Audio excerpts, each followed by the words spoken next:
ሰላም ጤና ይስጥልኝ ውድ የኢንፎቴመንት 2 የዩቲዩብ ቻናል ቤተሰቦች፣ ዛሬም በሌላ ቪዲዮ መጥቻለሁ። እኔ ፋሲል ነኝ። ዛሬም አበይት የሆኑ መረጃዎች በተለይ ሰሞኑን ደግሞ በተለያዩ አይነት ሚዲያዎች ላይ እንግዲህ መነጋገር የነበሩ የተለያዩ አይነት መረጃዎችን ነው ይዤላችሁ የቀረብኩት።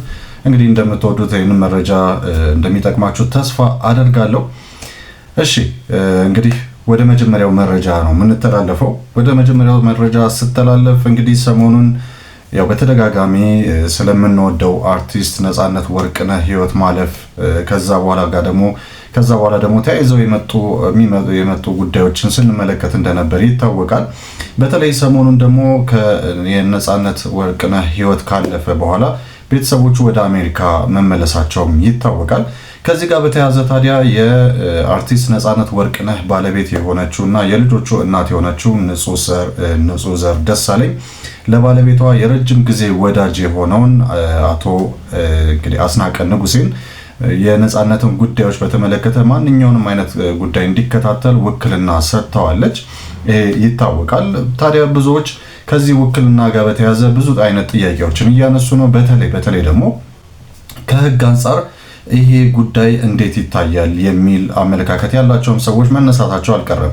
ታዲያ የነፃነት ወርቅነህ የቀድሞ ባለቤት ማለትም ያው እንግዲህ ህይወቱ ስላለፈ ማለት ነው የቀድሞ ባለቤት የሆነችው ንጹህ ዘር ደሳለኝ እንግዲህ በዚህ ጉዳይ ላይ ውክልና መስጠቷ በእርግጥ በህግ አንጻር ሲታይ ምን አንድምታ አለው የሚለውን ዛሬ አንድ የህግ ባለሙያ ቪዲዮ ላሳያችሁ ነው። ከዚሁ ጉዳይ ጋር በቀጥታ የተያዘ ቪዲዮ ነው።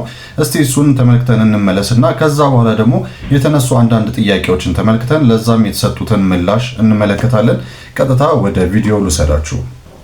አርቲስት ነፃነት ወርቅነህ ባለቤት ወይዘሮ ንጹህ ዘር ደሳለኝ የሰጡት ውክልናና ህጋዊነቱን በተመለከተ ጠበቃና የህግ አማካሪ አያሌው ቢታነኝ እንደዚህ አይነት ወቅታዊ ጉዳዮች ሲያጋጥሙ ሁላችን እንድንማርበት እንጂ ሌላ አይነት ነገር እንዳልሆነ እንድታውቁትና እንድትረዱት ነው። ከአንዳንዶቹ ስህተቶች ከአንዳንድ ሰዎች ስህተት እኛ መማር ስላለብን ነው ይህንን ቪዲዮ የምሰራላችሁ። ስለዚህ ዛሬ ወይዘሮ ንጹህ ዘር ደሳለኝ ሰጡ የተባሉትን ውክልና በተመለከተ በማህበራዊ ሚዲያ በሰፊው መነጋገሪያ እንደሆነ ይታወቃል ማለት ነው። በተለይም ደግሞ አስተዳደራዊ የሆነ ውክልና ስለሆነ ከዚህ ውክልና ጋር በተያያዘ ምን ስራ ሊሰራ ይገባል፣ ምን መስራት የለብህም የሚሉ ጉዳዮችን እንዴት ተከላከል የሚል ዝርዝር የሆነ ውክልና አለው ማለት ነው። ሞር ቤዚክሊ የተሰጠው ውክልናው አስተዳደራዊ የሆኑ ሁነቶችን እንዲፈጸም ነው ማለት ነው። ግን ይህንን ውክልና ለመስጠት የሚያስችላቸው በህግ ስልጣን አላቸው ወይስ የላቸውም? ማንስ ነው ይህንን ውክልና መስጠት ያለበት የሚለው ላይ ሀሳብ አስተያየት ለመስጠት ነው ማለት ነውና እንግዲህ ወይዘሮ ንጹህ ዘርና አርቲስት ነፃነት ወርቅነህ ልክ ወንድማችን ሲያርፍ በመሃላቸው ያለው ግንኙነት ምን ሆነ ማለት ነው? ጋብቻ ወይም ትዳር የምንለው ግንኙነት ተቋርጧል ማለት ነው።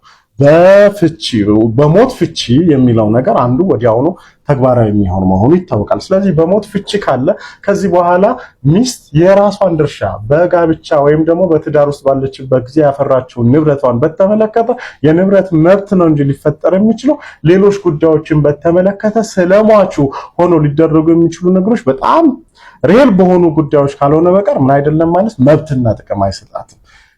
ለማን ነው መብትና ጥቅም የሚሰጠው? ሟችን በተመለከተ ከተባለ ሟች ልጅ ወልዶ ያለፈ እንደሆነ ቀጥተኛና የመጀመሪያ ደረጃ ወራሽ የሆኑት ልጆቹ ናቸው ማለት ነው። ስለዚህ ልጆቹ 18 ዓመትና ከዚያ በላይ የሆኑ እንደሆነ ልጆቹ ራሳቸው ስለ ወራሽነት፣ ስለ ውርስ ማጣራት፣ ስለ ንብረት ጉዳይ ጠበቃ ስለመወከል፣ ስለ ክርክር፣ ስለ አባታቸው ገንዘብና መልካም ስምና ዝናን በተመለከተ ተከታትሎ የማስፈጸም ኃላፊነት የልጆቹ ነው 18 ዓመትና ከዚያ በላይ ሆኑ። ነገር ግን 18 ዓመት ያልሞላቸው እንደሆነ እናት በህይወት እስካለች ድረስ ሞግዚትነትን ውሳኔ በፍርድ ቤት አስወስና በፍርድ ቤቱ ውሳኔ መሰረት ህጋዊ ወኪል እንዲሆናት ወይም እንዲሆናቸው ለምትፈልገው ሰው ውክልና መስጠት ነው። ስለዚህ ሚስት ወራሽነት አረጋግጥልኝ ማለት አትችልም ከአርቲስት ነፃነት ወርቅነህ ጋር በተያያዘ ምን ካልሆነች በቀር የኑዛዜ ወራሽ ካልሆነች በቀር ማለት ነው። ስለዚህ ከኑዛዜ ጋር በተያያዘ የቀረበው የውክልና አሰጣጡ በራሱ ክፍተት ያለበት ከአርቲስት ነፃነት ወርቅነህ ጋር በተያያዘ ያለ ገንዘብ እንዲሰበሰብ ክፍያ እንዲፈጸም የተባለውን በተመለከተ ውርስ አጣሪ ሊሰራው የሚችለው ስራ ነው እንጂ በዚህ አይነት መንገድ ውክልና ሰጥታ በዚያ ውክልና መሰረት ሊፈጸም የሚችል አይደለም። ስለዚህ ሌሎቻችሁ ሚስት የሆናችሁ ወይም ደግሞ ሚስት ሞታ ባል በህይወት ያላችሁ እንደሆነ እንደዚህ አይነት ግንኙነቶች ላይ በእድሜያቸው 18 ዓመት ያልሞላቸውን ልጆችን በሞግዚትነት ከማስተዳደር በዘለለ እና እንዲሁም ደግሞ የራሳችሁን ድርሻ በፍርድ ቤት ከመጠየቅ ውጪ ስለ ልጆች ሆናችሁ ውክልና መስጠት አትችሉም በፍርድ ቤት እስካላረጋገጣችሁ ድረስ ለማለት ነው። ስለዚህ ብዙ ሰዎች ይህንን ነገር ተረድተው ነገ ከነገ ወዲያ ከሚመጣ ኃላፊነት ራሳቸውን ነፃ እንዲያደርጉ አሊያም ደግሞ ያለአግባብ የሚሰጡ ውክልና ነገሮች ባክ ኤንድ ፎርስ እንዳይሆኑ ጥንቃቄ እንዲደረግ ይህን ሰርቻለሁ ማለት ነው። ብዙዎች መረጃው እንዲዳረስ ኮፒ ሊንክ፣ ሼር፣ ሪፖስት ማድረግ ናቸው። አመሰግናለሁ። እሺ እንግዲህ እንደተመለከታችሁት ነው አቶ አያሌው ቢታኒ ይባላሉ። እኚህ ታዋቂ የህግ ባለሙያ ናቸው። ስለዚህ ከነፃነት ወርቅነህ ህልፈት በኋላ እንግዲህ ቀድሞ ማለትም ባለቤቱ የነበረችው ንጹህ ዘር ደሳለኝ የባለቤትነት ወይም ደግሞ በትዳር የመጣመር ጉዳይ እዛ ጋር በሞት ፍቺ ይጠናቀቃል የሚል ነገር ነው የተናገሩት። ስለዚህ ከዛ በኋላ የውርስ መስጠት የነፃነትን ጉዳይ በሌላ ሰው ውክልና ተሰጥቶ እንዲከታተሉ ማድረግ አትችልም ወይም መብት የላትም የሚል ነገር ነው የተናገሩት ከህጉ አንጻር ማለት ነው። ይሄ ነገር መደረግ ያለበት በውርስ አጣሪ እና በፍርድ ቤት በትክክለኛ በፍርድ ቤት የተወሰነና የተፈቀደ እስከሆነ ድረስ ውርስ አጣሪው ብቻ። ከዛ ውጪ ግን በመጀመሪያ ደረጃ 18 ዓመት የሞላቸው ከሱ የተወለዱ ልጆች ካሉ ይሄንን ነገር የማድረግ መብት ያላቸው ልጆቹ እንጂ ባለቤቱ አይደለች። ምክንያቱም እዛ ጋር እነሱ የጋብቻቸው እዛ ጋር ተቋርጧል በነፃነት ወርቅነህ ህልፈት ምክንያት ማለት ነው። ስለዚህ ይሄን የተመለከተ ነው እንግዲህ ከህጉ አንጻር የተናገሩት ነገር ይሄንን ይመለከታል። ግን ከዛ ጋር በተያያዘ አንዳንድ ጥያቄዎችን ተጠይቀው ነበረ። እነዚህን ጥያቄዎችና እስቲ የሰጡትን አንዳንድ ምላሽ ላንብብላችሁ። ለምሳሌ ምን አይነት ጥያቄ ተጠይቀው ነበር? ዜግነታቸውን ቀይረው ከሆነ ቋሚ ወይም የማይንቀሳቀስ ንብረት የመውረስ መብት ይሰጣቸዋል ወይ የሚል ጥያቄ ተጠይቀዋል። ከዛ ምንድን ነው ያሉት የፈለገ ሀገር ዜጋ ቢሆኑ ልጅ በመሆናቸው ብቻ የመጀመሪያ ደረጃ ወራሽ ናቸው የሚል ምላሽ ሰጥተዋል። ሌላው ነገር ተባረክ እናመሰግናለን፣ ግን የገረመኝ እናት ሆና እንደ ሞግዚት የሚለው ነገር ነው የሚል ጥያቄ መጥቶላቸው ነበር። ከዛ በኋላ አንድ አቃቤ ህግ እዚህ ጋር አብዱል ፈታህ ቡሽራ የተባለው አቃቤ ህግ ሲመልሱ እናትነት ባዮሎጂካል ሲሆን የሞግዚትነት ስልጣን የህግ ጉዳይ በመሆኑ ነው። ይህ ማለት ደግሞ አንድ ሴት ለልጇ እናት ሆናም የሞግዚትነት ስልጣን ግን ለሌላ ሰው ልሰጥ የምትችልበት ሁኔታም ስላለ እናት ከሚል ቃል ይልቅ ሞግዚት ማለት የኃላፊነት አይነትን የሚገልጽ በመሆኑ ነው የሚል ምላሽ ተሰጥቷል። ስለዚህ እንግዲህ ከህግ አንጻር የአርቲስት ነፃነት ወርቅነህ ባለቤት የነበረችው ንጹህ ዘር ደሳለኝ ይሄንን ውክልና የመስጠት ምንም አይነት መብት የላትም ነው በአጭሩ ሲተነተን።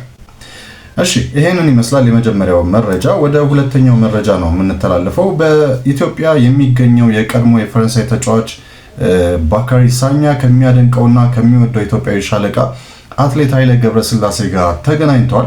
የቀድሞ የአርሰናል ተከላካይ ባካሪ ሳኛ በኢትዮጵያ ቆይታው ከሻለቃ አትሌት ኃይሌ ገብረስላሴ ጋር መገናኘት ይፈልግ እንደነበረ ተናግሮ ነበረ።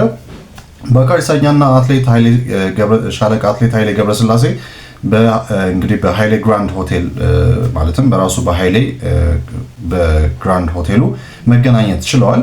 አትሌት ኃይሌ ገብረስላሴ ለባካሪ ሳኛ መጽሐፉን እንዲሁም የኃይሌ ብራንድ የሆነውን ቡናና ማር በማስታወሻ ሽልማትነት አበርክቶለታል።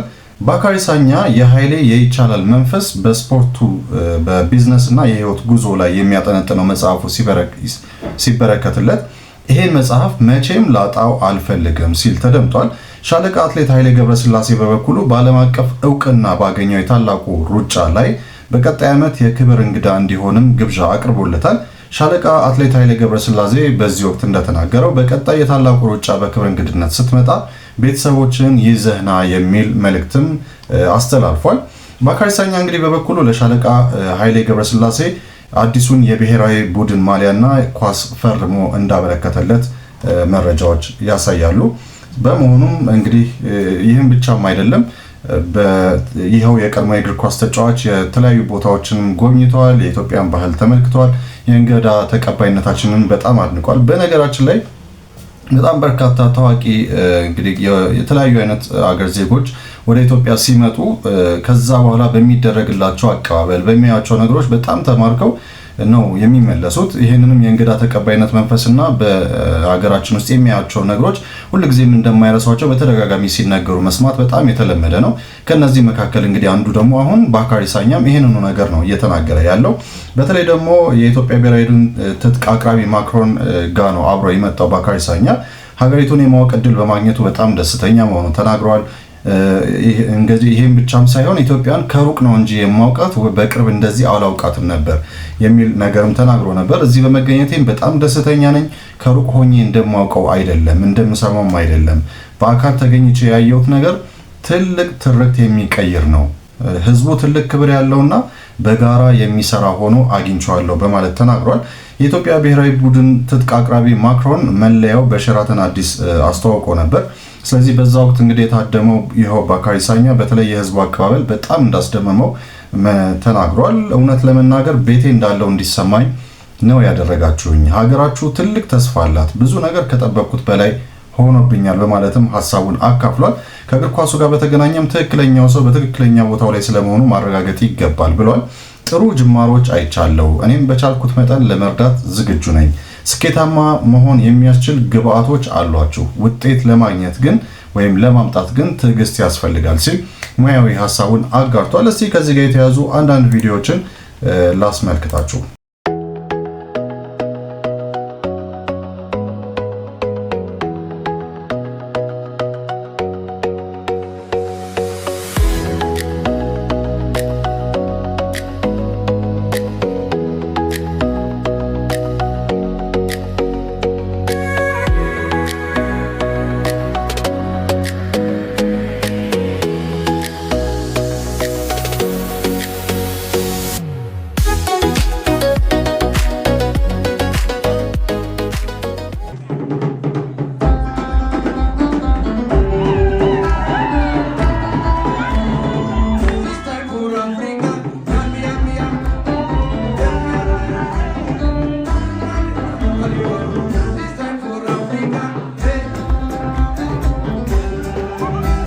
ሽትዘይ ሚሻማታ ኤሪትዘይ ኤራማታ ገንዳ ገንዳሸው ኢሩ ኢሩ ኢሩ ከረማኖዋ ጫቦይ ስኔ መሳን ብቻንግዛትረይ ጋኪታ ሶዳሳን ያኑ ድረ ኢትዮጵያ ቦይ ስኔ መሳን አጁት ሀይትዘይ ዜራ ዶምድ ብደት ሸንፋን ሽትዘይ ሚሻማታ ኤሪትዘይ።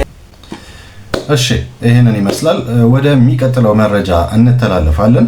ባለፈው ቅዳሜ ጥር 16 ቀን በጊዮን ሆቴል በተዘጋጀው የሙዚቃ ዝግጅት ላይ እንዲቀርብ ይጠበቅ የነበረው በቅጽል ስሙ ሳምቮድ በመባል የሚታወቀው ድምፃዊ ሳሚ ካሳ ከዝግጅቱ ውጭ መሆኑ አነጋጋሪ ሆኗል። እንግዲህ ሜራ ኢቨንትስ ባዘጋጀው በዚህ ሙዚቃ ዝግጅት ላይ ድምፃዊ ሚካኤል በላይነህና ዳዊት ጽጌን ጨምሮ ሳሚ ካሳ እንደ ሰርፕራይዝ ወይም እንደ ልዩ እንግዳ ተጋብዞ የነበረ ቢሆንም በመጨረሻው ሰዓት ከዝግጅቱ እንደተሰረዘ ይፋ ተደርጓል። ለጉዳዩ ቅርበት ያላቸው ምንጮች እንዳረጋገጡት እንግዲህ ድምፃዊው አለመገኘቱ ከክፍያ ስምምነት ጋር የተያዘ እንደሆነ ታውቋል።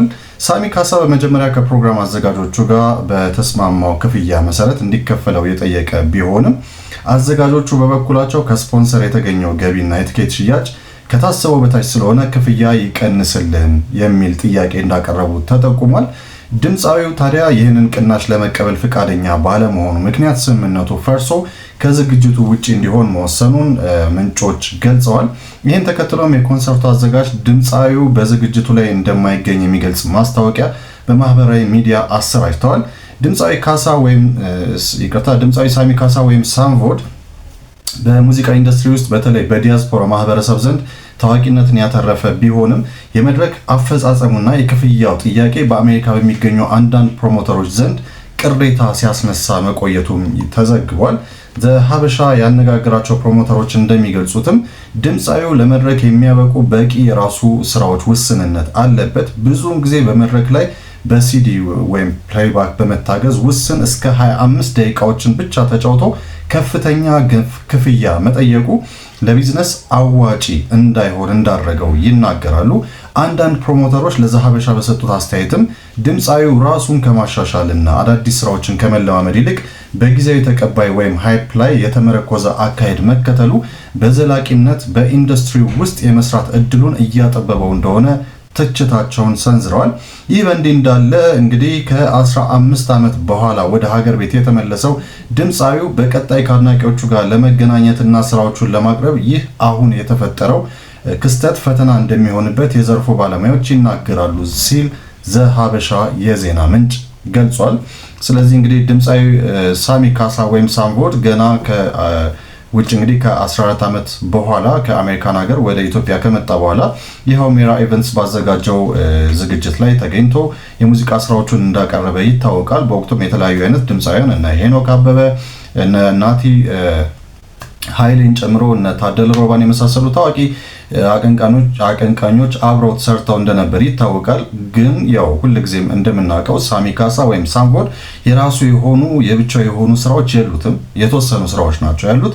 ስለዚህ ከነዚህ ጋር ደግሞ ወይም እነዚህን ብቻ ለማቅረብ ሌሎቹን ደግሞ በሲዲ በመታገዝ በፕሌይባክ በመታገዝ ስራዎቹን እያቀረበ ግን ከፍተኛ የሆነ ገንዘብ ክፍያ ይጠይቃል የሚሉ ትችቶች ቆይተዋል መነሳት ከጀመሩ።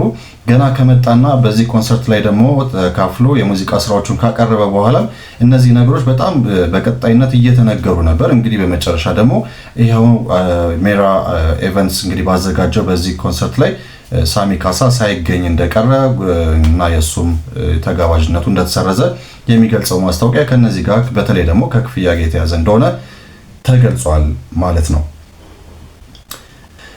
ወደ ቀጣዩ ሌላው መረጃ ስንተላለፍ ቶማስ ኃይሉ 100,000 ብር ተቀጣ የሚል መረጃ ነው የምናገኘው። እንግዲህ ቶማስ ኃይሉ ወይም ደግሞ በቲክቶክ ስሙ ቶሚ ፕላስ በመባል ይታወቃል። ቶማስ ኃይሉ እንግዲህ በስፖርቱ ዘንድ በጣም የምናውቀው በእንቅስቃሴዎች በተለያዩ አይነት የሀገራችን የባህል ዘፈኖች እየታገዘ ስፖርት በማሰራት እና የራሱ ጂም በጣም የታወቀ ጂም ያለው እንደሆነ ይታወቃል። ታዲያ ይኸው ቶማስ ኃይሉ በአዲስ አበባ የኮሪደር ልማት ንብረት ላይ ጉዳት ያደረሰ አሽከርካሪ ሆኗል። ስለዚህ ይኸው ቶማስ ኃይሉ ወይም በቲክቶክ ስሙ ቶሚ ፕላስ በ100,000 ብር ቅጣት እንዲደርስበት ሆኗል ማለት ነው። በአራዳ ክፍለ ከተማ አራዳ ፓርክ ውስጥ ለብስክሌትና ለእግረኛ መሮጫ ተብሎ በተከለለ መስመር ላይ መኪና በማሽከርከር በመሰረተ ልማቱ ላይ ጉዳት ያደረሰው ይኸው ቶማስ ኃይሉ ወይም ቶሚ ፕላስ ከባድ አስተማሪ የሆነ እርምጃ ነው የተወሰደበት። ሰው ታዲያ ለዚህ ጉዳይ ላይ ምን ምላሽ ሰጠ የሚለውን አንድ ቪዲዮ ራሱ ቲክቶክ ላይ አጋርቷል። እስቲ ይሄንን ቪዲዮ እንመልከት። 100,000 ብር ተቀጣ የሚል ዜና በጣም ተበራክተዋል። አንድ ግልጽ ላድርግላችሁ። አንድ ወዳጅ በጣም ብዙ ሰው እየላከልኝ ስለሆነ አንድ ክሊል አድርግላችሁ ሜይ ቢ እዚህ ጋር ፖስት አድርግላችኋለሁ። ቶሚ ፕላስ 100,000 ብር ተቀጣ። ከቶሚ የሚጠበቅ ተግባር በይፋ ይቅርታ መጠየቅ አይገባውም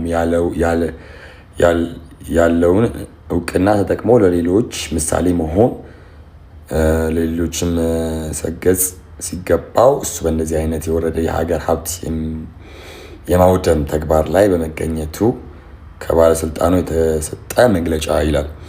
ኦኬ ፋይን። አንዳንድ ሰዎች ሰክሬ የመሰላቸው ሰዎች አሉ። አንዳንድ ሰዎች ደግሞ በቸልተኝነት ወይም ደግሞ ሕግ በመጣስ የመሰላቸው ሰዎች አሉ። አንዴ ክሊል አድርግላቸው አጠር አድርጌ የተፈጠረው ነገር ምንድን ነው? ባካሪ ሳኛ የመጣለት ነው ይሄ ነገር ሀፕን ያደረገው። ጠዋት ላይ ኤርፖርት ተቀበል ነው። ላስት ታይም ስለ ቪዲዮ አስረድቻቸዋለሁ እንዴት እዛ ቦታ ላይ እንደተገኘው እና እንዴት ላግዛቸው እንደሄድኩኝ። ጠዋት ላይ ተገኘን። ከዛ ብራንች ሸራተን አዲስ ምሳ ከዛ በኋላ ከጨረስን በኋላ ሙሉ እያንዳንዱ ኮንተንት ሶሻል ሚዲያ ፕሬዘንቴሽን ስላልነበራቸው የኔን ፕላትፎርም ነበር የሚጠቀሙት። ከጠዋት ጀምሮ ከ7 ሰዓት ጀምሮ እስከ 12 ሰዓት ተኩል ያለውን ፕሮግራም እኔ ነበርኩኝ ላይቭ ስትሪሚንግ ሳረግላቸውና ስቀርጽና ስፖስትላቸው የነበሩ አብዛኛውን። ሌሎችም አሉ ነበሩ ኒውስ ምናምን አሉ። ከዛ ግን በአጋጣሚ ይሄ ካርት የምትባለው መኪና አለች፣ ትንሽ የከተማ ሲቲ ቱር ምናምን የምትወስደው መኪና አለች። እቺ የቱሪስት መኪናዋ ማለት ነው። ላይክ ሆቴል ላይ ምናምን ብዙ ጊዜ ውጭ ሀገር ላይ የምናያት ካርት የምትባል መኪና አለች። እና እሷ መኪና 4 ነበር የታዘዘው በሰዓቱ እንዲመጣልን ማለት ነው። ለሁሉም እንዲገኝ የተባለው 4 ነበር እና በአጋጣሚ አንድ ነው የመጣው። እኛን ሊያስጎበኙን እዚህ ልማቶቹን የኮሪደር ልማቶቹን ሊያስጎበኙን ማለት ነው። በአጋጣሚ የመጣው አንድ መኪና ነበር። ከዛ የቀሩ እንግዶች አሉ የኔ መኪና ትንሽ አነስ ስለማትጎዳ ተብሎ በሰዓቱ ኃላፊ የነበረው ሰው ችግር የለውም ይምጣ፣ ትንሽ መኪና ነች። ያው ዞሮ ዞሮ ልክ አይሾ ስፒድ ሲመጣ ሁሉም ሰው ሀገሩን ማሳየት ሀገሩን ማስጎብኘት እንደፈለገ ሁሉ እዛም አመራር ላይ የነበረው ስሜት ከክፋት ሳይሆን ሀገሩን ለማሳየትና ለማስጎብኘት ከነበረ ጉጉት፣ እኛም ደግሞ ሀገራችንን ለማሳየት ከነበረን ጉጉት የተነሳ ነው ያን ያደረግነው እንጂ ሆን ብለን ይሄ ህግ ለመጣስ ወይም ደግሞ ኢፍትሃዊ የሆነ አካሄድ ለመሄድ ምናምን ነገር አይደለም። ከዛ በኋላ የገባነው ደግሞ አብዛኛውን በአስፓልት ነበር ይሄድ ነው። ግን ያቺ ፓርት ላይ ንፋስም ስለነበረ እሱ መቀበል ስለነበረብን ላይ 12 ሰዓት ተኩል ላይ በጣም ኃይለኛ ዊንድ ነበር እና እንዳያመው ምናምን ነገር ተብሎ በእኔ መኪና እንዲገባ ከአስፓልቱ ወደ ውስጥ ገብቼ ፒክ እንዳደርገው ተደረገ እና በአጋጣሚ ላይቭ ስትሪሚንግ ላይ ስለነበረ ሰዎች ስክሪንሻት አድርገው ያንን ፖስት ያደርጉታል። ከዛ በኋላ በዛ የተነሳ ሶሻል ሚዲያ ላይ በጣም ተጥለቀለቀና ብዙ ሰዎች እንዲያዩ ተደረገ። እስከ ላይ ድረስ ደረጃ ደረሰ። ከዛ በኋላ እኔም በህግ መጠየቅ እንዳለብኝ ተነገረኝ። ኦኬ ህግ ማከብር ሰው ነኝ፣ ያሉትን ነገር እቀበላለሁ።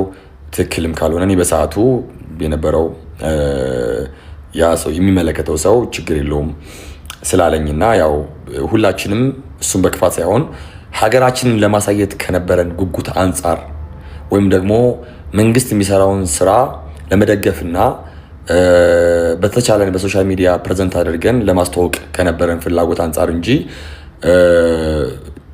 ደንቡን ለመጣስ ወይም ደግሞ እኛ የህግ ተጠያቂ ስላልሆንን ወይም ስለሆነ ምናምን ነገር አይደለም።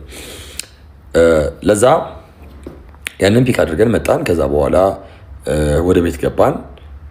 ያ ሶሻል ሚዲያ ላይ በጣም እንትናላ አብዛኛው ሰው የገረመኝ ነገር የሰራነውን ቀን ሙሉ የሰራነውን መልካም ስራ ሪፖስት ሳያደርግ ሼር ሳያደርግ ያቺን ትንሽ ነገር ብቻ ፈልጎ በደንብ ሊያናፍስ ፈለገ ማለት ነው። እና አንዳንዴ እኛ ስንሞክር እኛ ስንጥር እኛ ሀገራችን ለማስተዋወቅ ስንጥር ብታበረታቱን አሪፍ ነበረ። ግን ባይሆንም ግን እንደዚህ አይነት ነገር ባታደርጉ ጥሩ ነው።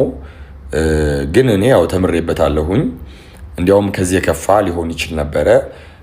ያው በሰዓቱ ደብዳቤም ለማጻፍ ምንም በጣም በቃ ሁሉም ሰው ጉጉት ነበሩ። ልካሽ ስፒድን ሁሉም ለማሳየት እንደጓጓ ነው ሁሉ ይሄኛውንም ደግሞ እንደዚህ ጉጉት ስለነበረ ነው። ከዛ ውጪ ግን እኔም ደብዳቤ ሳይኖር ህጉን ስለማላቀው ደብዳቤ ሳይኖር ህግ አለማወቅ ከተጠያቂነት አያድንም። ዞሮ ዞሮ ደብዳቤ ሳይኖር ፈቃድ ሳይኖር የእነሱን ትዕዛዝ ሰምቼ እሺ ብዬ መግባቴ ትክክል አይደለም። ስላመንኩበትም ነው የተቀጣሁት።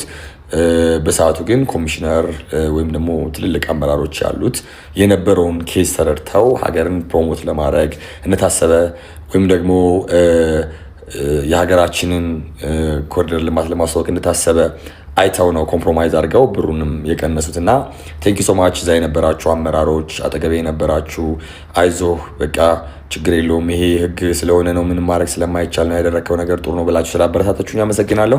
አንዳንዶቻችሁ ግን እንደዚህ አይነት እንትን ባትለጥፉ አሪፍ ነው። ቢኮዝ በጣም ብዙ ወዳጆቼ እየላኩልኝ ስለሆነና እነሱንም ላይክ እንዴ ሰክረህ ነው ይባላል አንዳንዴ ደግሞ ህግ መጣስ ደንብ ተላልፈ ነው ምናምን ይላሉና ዲስትራክት ባታደርጓቸው አሪፍ ነው። አይ ኖ ላይክ ማንም ሰው አያስቆመኝም። ጉዞዬን እቀጥላለሁ። ሀገሬንም ማገዝ መርዳት ይሄ የሚቀጥል ነገር ነው። ፕሮሞት ማድረግም አለብኝ። በተረፈ ግን ለወዳጅ ለዘመዶቼ ለጓደኞቼ በሙሉ ይሄንን ሼር አድርጉልኝ። እወዳችኋለሁ። በፍጹም ቅንጣት ታክል ከኔ ስህተት አታገኙ። ማርያምን ነው የምላችሁ። ቅንጣት ታክል በቃ የሰው ልጅ ሊሳሳት ይችላለሁ፣ ግን ደግሞ በቻልኩት አቅም ግን እኔ ውስጤ በጣም ንጹህ ነው። በጣም ሳፖርቲቭ ነኝ። በጣም ፖዚቲቭ ነኝ።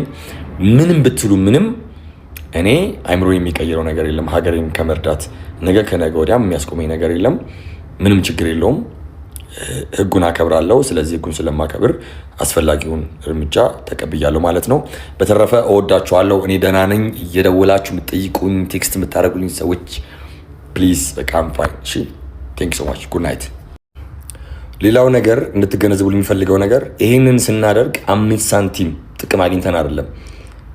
ጉልበታችንን፣ ኤነርጂያችንን፣ ገንዘባችንን ማለትም የነዳጅ ቀኑን ሙሉ ስንፈጋን የዋልነው ቀኑን ሙሉ ስንሰራን የዋልነው የእረፍት ቀናችን ነበር።